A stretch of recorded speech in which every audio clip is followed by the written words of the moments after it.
The morning sun cast long shadows through the floor-to-ceiling windows of Min-Tech Industries' top-floor office as Alexander Pierce stood looking out over the San Francisco skyline. At 45, he had everything he'd ever dreamed of. Well, almost everything. His hands wrapped around a coffee mug that had long gone cold, the same mug his wife Elena had given him when they'd started the company from their garage 15 years ago.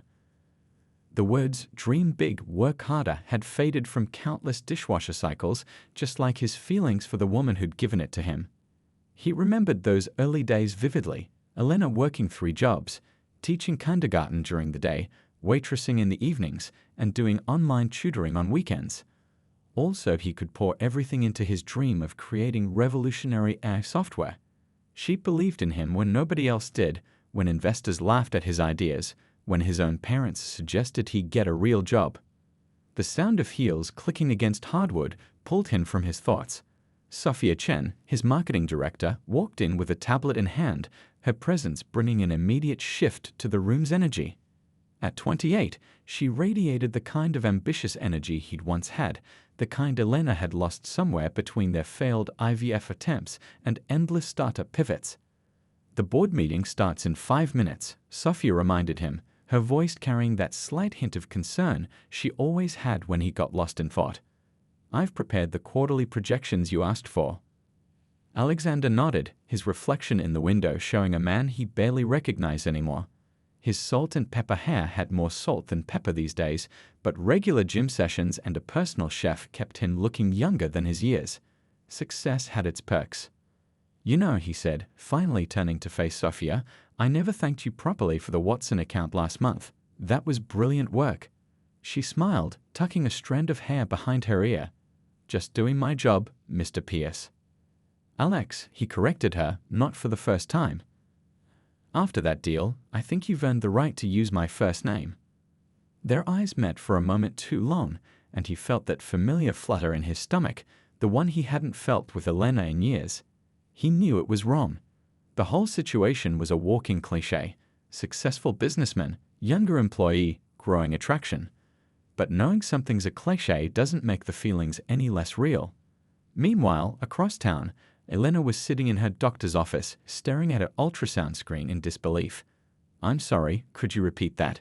she asked, her voice barely a whisper. The doctor pointed at the screen again, her face gentle.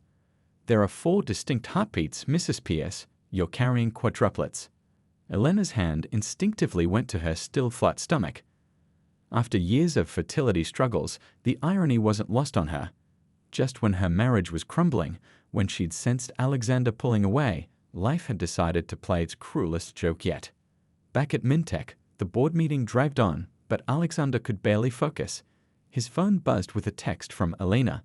"We need to talk. It's important." He quickly dismissed it. Whatever it was could wait. He had more pressing matters to attend to, like the way Sophia's presentation was captivating the room, how she commanded attention with a confidence that reminded him of himself at her age. That evening, instead of heading home, Alexander found himself in a quiet wine bar with Sophia, supposedly discussing the Watson account. But as one glass turned into 2, and work talk drifted into personal conversations, he felt more alive than he had in years. "You're different from other CEOs I've worked with," Sophia said, swirling her wine. "You still have that fire, that drive to create something meaningful." Alexander smiled, remembering how Elena used to say similar things. But Elena's words had turned into tired sighs over the years, her support feeling more like obligation than belief. With Sophia, everything felt fresh, exciting, possible. What he didn't know was that at that very moment, Elena was sitting alone in their beautiful home, holding a sonogram picture that would change everything. She watched the sunset through their living room windows she'd once cleaned herself when they couldn't afford housekeeping, and made a decision that would ripple through years to come. The next week, Alexander did what countless successful men before him had done. He left his wife for a younger woman.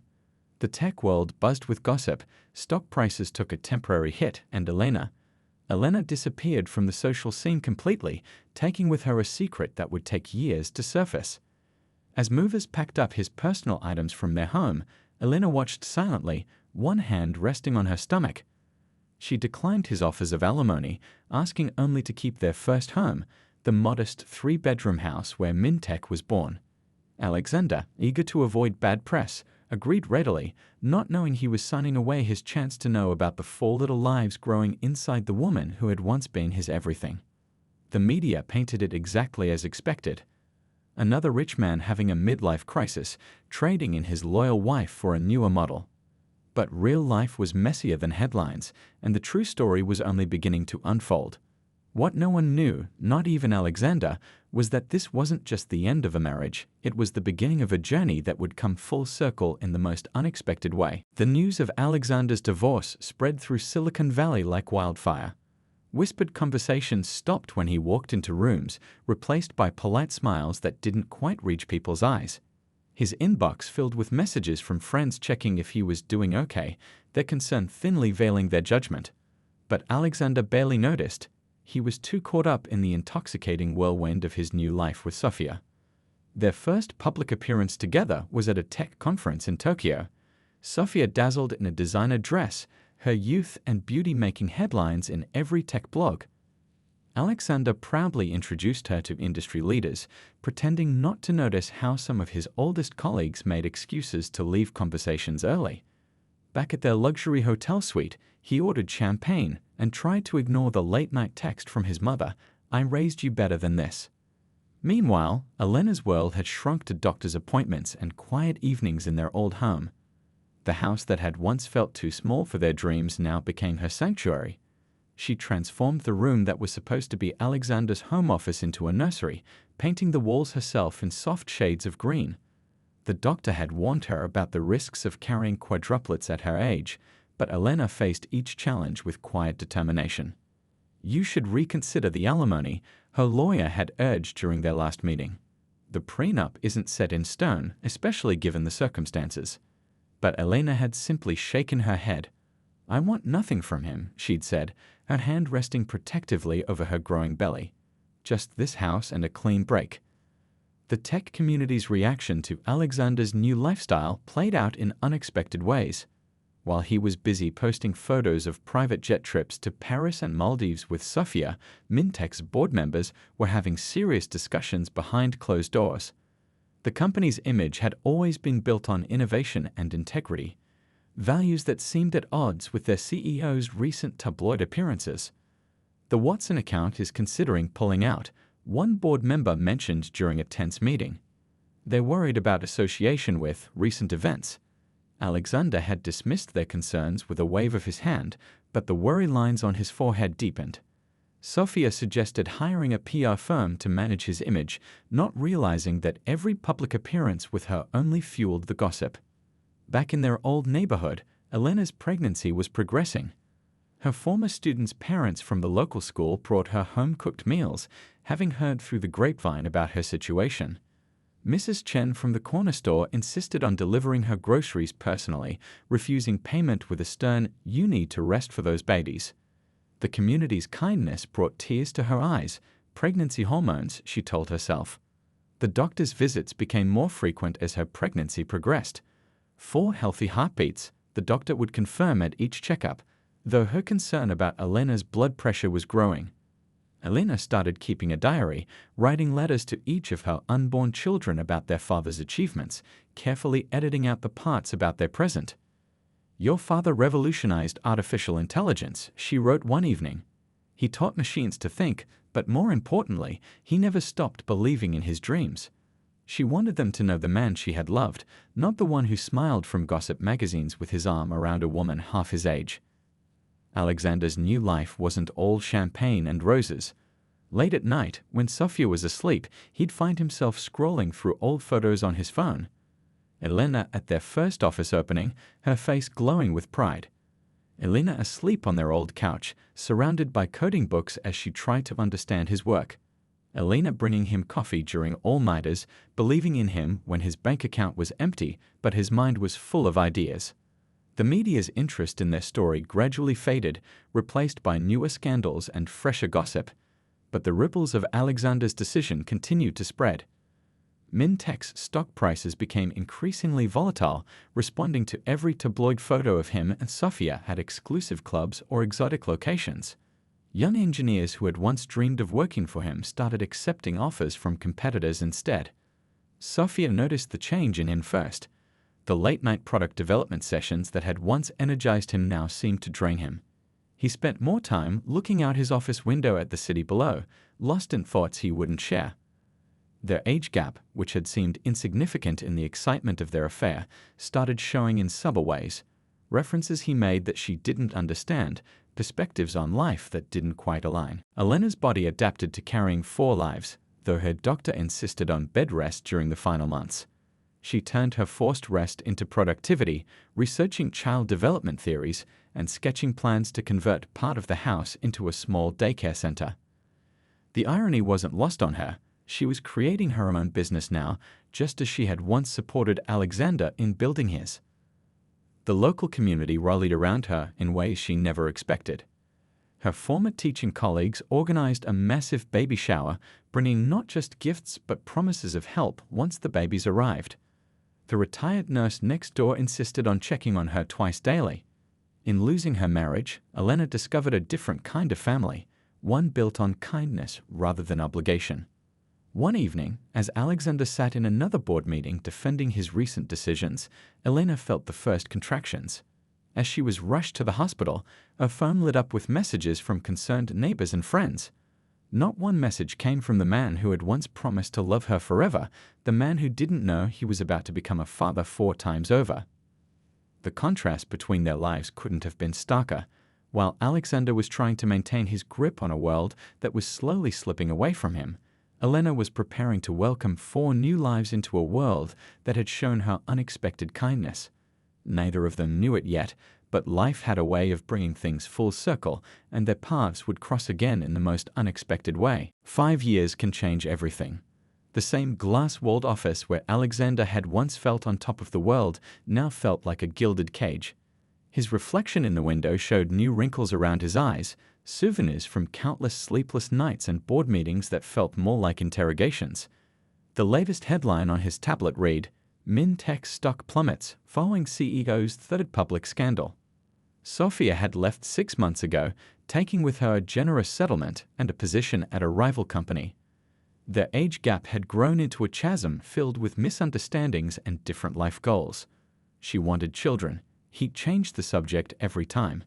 She wanted to build her own legacy. He was too busy trying to preserve his. The final straw came during a charity gala when she overheard him telling an old friend, "You know how it is with younger women, they keep you feeling alive." She placed her champagne glass down carefully, walked out of his life, and never looked back. The board was getting restless. Innovation, once the lifeblood of Min-Tech, had slowed to a trickle. Alexander found himself spending more time managing his public image than developing new ideas. His latest product launch had been a disaster. Critics called it derivative and uninspired. The fire that had once driven him to revolutionize artificial intelligence seemed to have burned out. Across town, in what felt like a different world, Elena's old house hummed with life and laughter. The living room, where she'd once waited up for Alexander, now served as a reading corner for her child development center. Colorful educational posters covered the walls where their wedding photos had once hung. The garage that had birthed Min-Tech was now a play area filled with learning materials and children's artwork. Her 4 children, now active 4-year-olds, were the heart of everything. The boys were identical triplets, each carrying Alexander's distinctive features like little mirrors of his younger self. Their sister, the youngest by 3 minutes, had his eyes but Elena's gentle smile.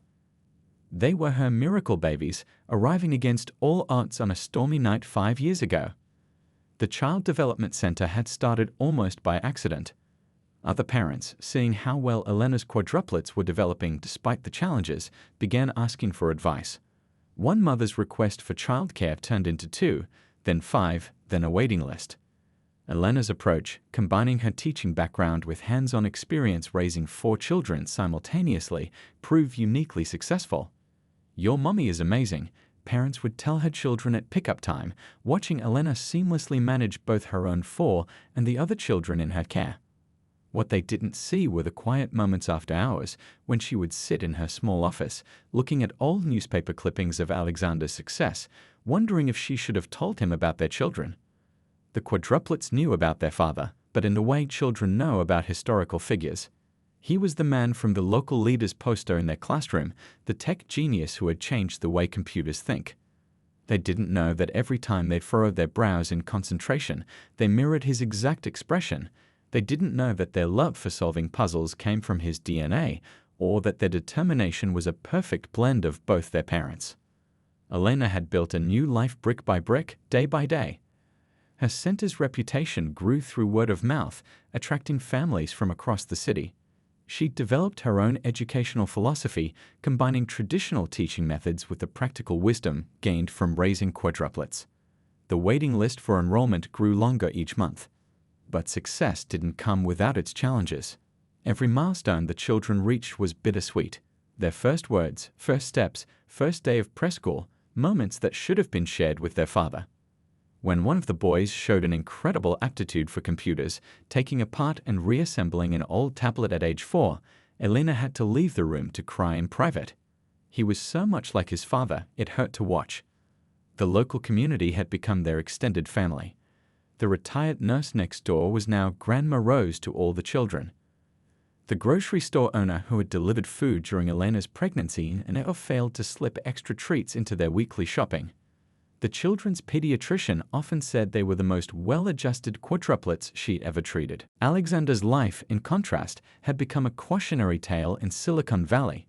His company's board had started making decisions without consulting him, quietly limiting his power while maintaining his title for public appearance. Young entrepreneurs who had once quoted him in their presentations now used his story as a warning about letting personal choices affect business judgment. Late at night, in his empty penthouse apartment, Alexander would sometimes Google his old address, wondering if Elena still lived there. The house's exterior had been renovated, he could see from street view images, and there was a cheerful sign he couldn't quite read hanging near the door. But he never drove by, never allowed himself that moment of weakness. The past was the past, he told himself, ignoring the emptiness that seemed to grow larger each year. What he couldn't know was that his life was about to change again. In just a few weeks, a simple craving for his old neighborhood's famous coffee shop would lead him down a street he'd avoided for 5 years. And there, on a sunny morning, the past would catch up with him in a way he could never have imagined. Neither Elena nor Alexander could have predicted how their paths would cross again. Life had taught them both valuable lessons. Elena about strength she didn't know she possessed, Alexander about the true cost of chasing the wrong dreams. But the biggest lesson was still to come, wrapped in the innocent laughter of 4 children who had their father's eyes and their mother's resilience. It started with a craving for coffee, not the fancy artisanal blends that filled his penthouse kitchen, but the simple, perfect cup from Joe's corner shop in his old neighborhood. Alexander told himself it was just about the coffee, but deep down, he knew he was seeking something else. Comfort, maybe. A taste of simpler times when success meant paying the electricity bill on time and happiness wasn't measured in stock prices. The morning was unusually bright for San Francisco, sunlight bouncing off shop windows and warming the early spring air. Alexander had dressed down for the occasion, no designer suits today, just jeans and a well-worn sweater that somehow survived from his startup days. His car, an expensive sports model that usually turned heads, looked out of place among the practical family vehicles lining the street. Joe's hadn't changed much. The same bell tinkled above the door, the same mismatched chairs scattered around worn wooden tables. The owner, now gray-haired but sporting the same friendly smile, did a double-take when Alexander walked in. "Well, look what the wind blew in," Joe said, already reaching for a cup. "Still remembered your usual." Alexander felt a warm spark of belonging, something he hadn't experienced in years. "You actually remember." "Large dark roast, no sugar, splash of cream," Joe recited, then added with a wink, "Some things you don't forget, even after 5 years." While Joe prepared his coffee, Alexander glanced around the shop. New local business flyers covered the community board where his first MinTech advertisement had once hung. A child's drawing of the shop, signed by someone in wobbly letters, held pride of place behind the counter. "Neighborhoods change some," Joe commented, sliding the coffee across the counter. "Not as much as you have, though." Alexander accepted both the coffee and the gentle ribbing with a slight smile. "Everything changes, Joe. Not everything, Joe replied cryptically, busying himself with the espresso machine. Coffee in hand, Alexander stepped outside, intending to head straight back to his car. But his feet had other ideas, carrying him down the familiar sidewalk. He passed the park where he and Elena used to spend Sunday afternoons dreaming up business plans on beaten-up notebooks. The old oak tree still stood, its branches now adorned with a tire swing. The sound of children's laughter drifted through the morning air, pulling him from his memories. Up ahead, the weekend farmers' market was in full swing. He remembered how Elena used to love this market, always stopping to chat with every vendor, bringing home more vegetables than they could eat because she wanted to support local businesses. That's when he saw her. Elena stood at the organic produce stand, looking somehow both exactly the same and completely different. Her hair was shorter now, practical but stylish, and she moved with a confidence he didn't remember. She was examining tomatoes with the same careful attention she used to give to his business proposals. Alexander's feet froze to the spot. He should leave. He should turn around, get back in his expensive car, and drive back to his expensive, empty life. But before he could move, a sound cut through the market's busy atmosphere. "Mommy, can we get strawberries?" The voice belonged to a little girl, about 4 or 5 years old, who came running up to Elena. Alexander's coffee cup nearly slipped from his fingers. The child had his eyes, not just the color, but the exact same shape, the same slight tilt at the corners. But before he could process this shock, 3 small boys appeared behind their sister, all identical, all wearing the same face he used to see in his old photos. "Please, Mom, you promised we could make smoothies," one of the boys said, bouncing on his toes exactly the way Alexander did when he was excited about a new project. "Only if you help wash them," Elena replied, her voice carrying the same gentle firmness he remembered. Alexander's world tilted on its axis. 4 children, all around 4 or 5 years old, all with his features, his expressions, his mannerisms. The way the tallest boy furrowed his brow, the way another chewed his lower lip in thought, the way the third stood with his head slightly tilted, he recognized himself in every gesture. His hands shook as he watched Elena help each child pick out 2 strawberries to sample. She moved with the practiced ease of a mother who had long since mastered the art of dividing her attention 4 ways. The children worked as a team, each taking responsibility for their part of the shopping, already showing signs of the organization skills that had made their father successful. A woman passing by smiled at the family. "Your little ones are growing so fast, Elena. The center must be keeping you busy." "We're learning about plants this week," the little girl announced proudly. "Did you know that strawberries aren't really berries? They're something called aggregate fruits." Alexander felt his throat tighten. That was his curiosity in her voice, his love for random facts that Elena used to tease him about. The children were perfect combinations of them both, Elena's gentle nature with his drive for knowledge, her patience with his determination. He must have made some sound, because Elena suddenly looked up. Their eyes met across the market stalls, and time seemed to stop. He saw the recognition in her face, followed by a flash of something else, not fear, not anger, but a complex emotion he couldn't name. The children, oblivious to the dramatic moment unfolding, continued their excited chatter about smoothie ingredients. One of the boys had pulled out a small notebook, just like Alexander used to carry, and was seriously writing down their shopping list.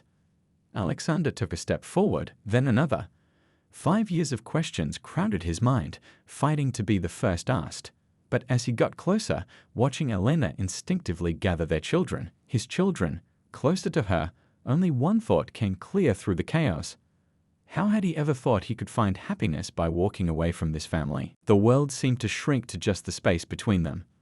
Alexander stood rooted to the spot, his expensive shoes planted on the worn market pavement, while Elena calmly paid for the strawberries as if her entire world hadn't just shifted sideways. The children, sensing the change in atmosphere, clustered closer to their mother, their bright eyes darting curiously between the 2 adults. "You're the man from our classroom poster," one of the boys suddenly announced, his small face lighting up with recognition. "The one who taught computers to think. Mom uses your learning programs at the center." Alexander felt his heart constrict. His own son knew him only as a face on a poster. The little girl tugged at Elena's sleeve, whispering loudly enough for everyone to hear. Why does he look like the boys, Mommy? Elena took a deep breath, her hands steady as she gathered their shopping bags. Why don't we all go somewhere quieter to talk? She suggested, her voice carrying that familiar tone of gentle authority that Alexander remembered from their early days when she'd mediate difficult meetings with investors. They ended up at Joe's coffee shop, the owner quickly arranging 2 tables together in a quiet corner and shooing away other customers with meaningful looks. The children sat lined up on one side, 4 pairs of identical green eyes, his eyes, watching with undisguised curiosity as their mother and the stranger settled across from them. Are they? Alexander's voice cracked. He cleared his throat and tried again. How? When? I found out the week you left, Elena said quietly, her fingers methodically arranging sugar packets on the table. I was going to tell you at dinner that night, but you had your own news, remember? The memory hit him like a physical blow. That dinner he planned to tell her about Sofia, only to find Elena had already packed his bags. He'd assumed she'd somehow found out about the affair. It had never occurred to him there might have been another reason for her quiet devastation. Quadruplets, he whispered, looking at each perfect little face in turn. But the doctors said we couldn't. Life has a funny way of surprising you, Elena replied, a small smile playing at her lips as she watched their daughter carefully stirring chocolate into her milk. Especially when you think you've got everything figured out. The tallest boy, he still didn't know their names, he realized with a pang, raised his hand as if he were in class. Mom, is this part of our family history project? Elena's eyes met Alexander's for a moment before she turned to their son. Yes, sweetheart, it is. Remember how we talked about different kinds of families and how some families grow and change over time? Alexander watched in amazement as she handled the situation with perfect grace, neither denying nor overwhelming the children with too much information at once. She'd always been the better one with people, he remembered. While he'd been teaching machines to think, she'd been teaching actual minds to grow. The center, he said suddenly, pieces clicking into place. You turned our old house into a child development center. Elena nodded. It seemed fitting. The place that helped birth one kind of innovation now helps grow another. She paused, then added softly, the children love the break room that used to be your office. We turned it into a reading nook. The little girl perked up at this. We're learning to code there too. Mom says it's important to understand how computers think. Alexander felt tears prickling at the corners of his eyes. Here was his legacy, not in the stock prices or magazine covers or awards, but in these 4 beautiful children who had inherited his love for technology along with his green eyes. I should have told you, Elena admitted, her voice barely above a whisper. But you seemed so happy in your new life and I didn't want them to be an obligation. They deserved better than that. An obligation, Alexander repeated, his voice hoarse. Elena, they're miracles. After all those years of trying, all those treatments, he looked at each child in turn, memorizing their faces. What are their names? As Elena introduced each child, Alexander felt his heart expand with each name, each little wave and smile. The boys were 6 minutes apart, she explained, with their sister arriving last, already showing signs of being the peacekeeper among her brothers. They know all about you, Elena continued. Your achievements, your innovations, how you changed the tech world. I wanted them to be proud of where they came from, even if, she trailed off, leaving the rest unsaid. Even if I didn't know they existed, Alexander finished quietly. The weight of all he had missed pressed down on him, first steps, first words, first everything. Do they? Do they ask about me? Elena's eyes softened. They know you as the brilliant mind behind their favorite learning programs. They did a whole presentation on you for their school's Local Heroes project last month.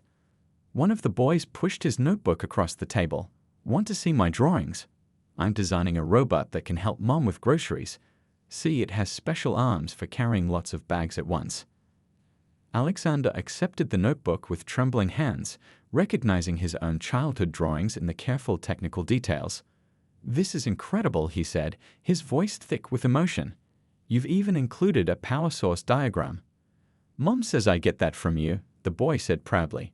She says you always thought about all the details too. The simple statement hit Alexander like a thunderbolt.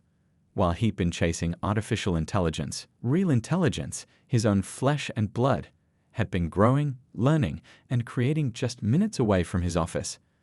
These children weren't just carrying his genes, they were carrying forward his dreams in ways he never imagined.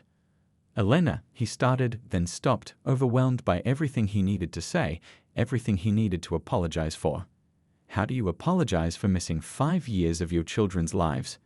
How do you begin to make up for choosing a fleeting romance over what could have been the greatest adventure of your life? But Elena, as always, seemed to understand. "They're here now," she said simply. "And they're not going anywhere. The question is, Alexander, what are you going to do about it?" The children watched this exchange with varying degrees of interest. The youngest boy already back to his robot designs, his sister carefully sharing her cookie with her brothers, all of them showing small glimpses of both their parents in their actions. They were the perfect blend of Elena's nurturing spirit and Alexander's innovative mind, living proof that the best creations come from combining different strengths.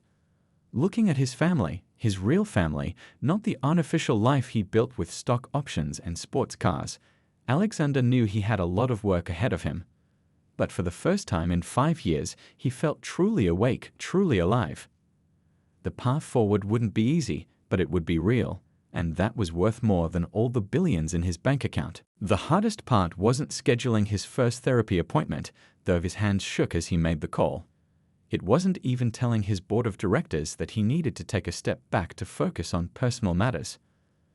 The hardest part was looking in the mirror each morning and facing the man who had missed 5 years of his children's lives. "You can't change the past," his therapist reminded him during their sessions, "but you can choose what kind of future you want to build." Alexander took these words to heart. He started small, asking Elena's permission to visit the development center during lunch breaks. He would sit quietly in the corner of the reading nook that used to be his office, watching his children interact with their peers. Sometimes they would wave to him, sometimes they wouldn't. He was learning to be okay with both. "Why did you make computers think?" his youngest son asked one day, looking up from a coding game designed for children.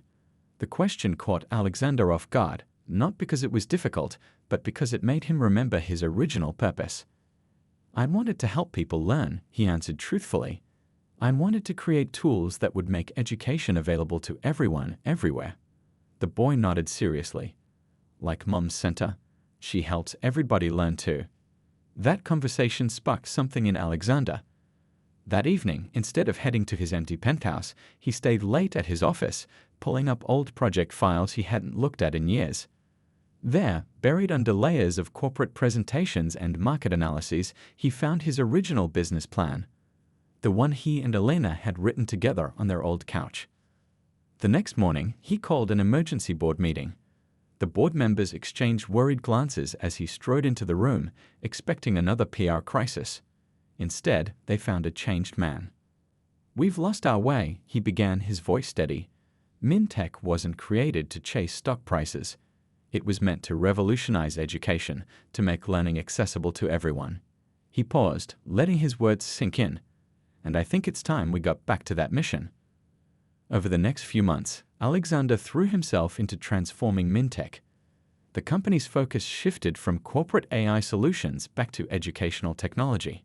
He personally oversaw the development of a new line of learning programs, testing each one at Elena's center before release. The children became unofficial product testers, their natural curiosity and honest feedback helping to shape each new feature. Their sister, with her gift for spotting patterns, often pointed out user interface issues that even his best developers had missed. The boys, each in their own way, contributed ideas that only children could think of, like making error messages into puzzles instead of frustrating roadblocks. Elena watched this transformation with cautious optimism. She saw how Alexander would arrive early to help set up the center's computers, staying late to fix any technical issues. He never pushed for more time with the children than she offered, never tried to buy their affection with expensive gifts. Instead, he earned their trust one small moment at a time. "Look, I made it work," his middle son exclaimed one afternoon, showing Alexander a simple program he'd written.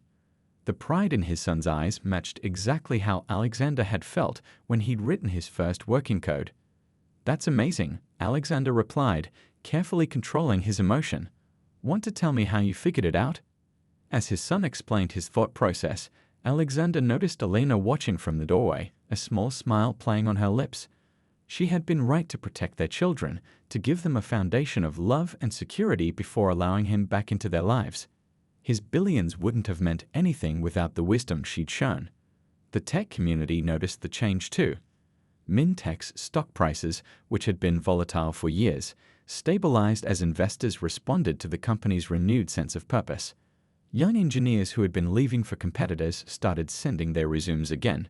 The media, always hungry for a story, began writing about the redemption of Silicon Valley's prodigal son. But Alexander barely noticed the headlines anymore. His focus had shifted to things that mattered more, like teaching his daughter how to debug her first computer program or watching his sons work together to solve complex puzzles. He learned to appreciate the small moments.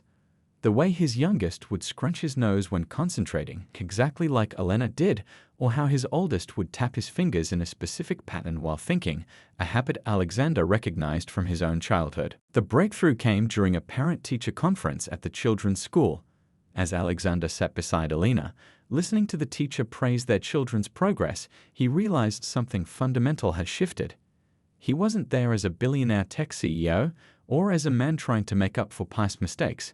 He was there simply as a father, feeling the same mix of pride and concern that parents everywhere feel. "They're talking about expanding the coding program," Elena mentioned as they walked out of the school. "The kid's success has inspired other parents to ask for it." Alexander nodded, an idea forming. "The center could use a technology upgrade," he said carefully, "not as a personal favor, but as part of Mintech's educational outreach program. We're doing it for other schools in the district too." Elena considered this for a moment. "That would benefit all the children," she agreed, "not just ours." That ours meant more to him than any business deal he'd ever closed. He was learning that true wealth wasn't measured in dollar signs, but in moments like these, quiet understandings, small steps forward, trust rebuilt one day at a time. Later that week, as he helped the children with their homework at the center, his youngest son looked up and asked, "Are you going to stay this time?" The question hung in the air, heavy with meaning. Alexander looked at each of his children, then at Elena, who was pretending not to listen while arranging books nearby. "Yes," he said firmly. "I'm staying. Not because I have to, but because there's nowhere else I want to be." The simple truth of those words surprised him. 5 years ago, he had chased what he thought was happiness, only to find emptiness. Now, sitting on a too small chair in a room filled with children's artwork and learning materials, he had found something real, something worth more than all the artificial success in the world. 2 years passed like pages turning in a storybook, each day writing its own chapter in their evolving family story. The old house that had once been just Elena's child development center now buzzed with a different kind of energy on weekends, the sound of 4 children teaching their father about their world while he taught them about his. The living room became a weekend workshop where Alexander would sit cross-legged on the floor, surrounded by his children as they built simple robots together. His expensive suits stayed in the penthouse closet, replaced by comfortable clothes that could handle glue, paint, and the occasional science experiment gone wrong. "Dad, look what I made," his daughter called out one Saturday morning, proudly holding up a detailed drawing of what looked like a teaching robot. "It's for Mom's center. See, it can help with all the different classes at once." Alexander studied the drawing with genuine interest, noting how she'd included practical details like backup power sources and safety features. "This is brilliant, sweetheart. Want to tell me more about how it works?" Lena watched from the kitchen doorway as their daughter launched into a passionate explanation of her invention. The scene before her was worlds away from the polished tech presentations Alexander used to give, but somehow it felt more important, more real. The boys had their own projects too. The oldest was designing a computer game to help younger kids learn math. The middle son had discovered a talent for creating educational videos, while the youngest was following in his father's footsteps with a keen interest in artificial intelligence. "They're so much like you," Elena said one evening after the children had gone to bed. "They sat on the porch steps, just like they used to during their startup days. But they have something you didn't have at their age." "What's that?" Alexander asked, though he already knew the answer. a chance to be children first, inventors second. The words hit home. Alexander thought about his own childhood, spent obsessing over computers instead of playing with friends. He'd given his children something different, a balance between innovation and joy, between achievement and simple happiness. MinTech had changed too. The company's new headquarters included a fully functional child development center, freed for employees' children and open to the community on a scholarship basis.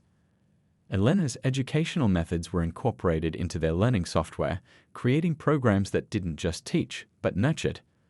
The tech world noticed this transformation. Articles began appearing about the human side of AI education and how MinTech was revolutionizing learning by putting children's developmental needs first. But Alexander barely read the press anymore. He was too busy reading bedtime stories and helping with homework.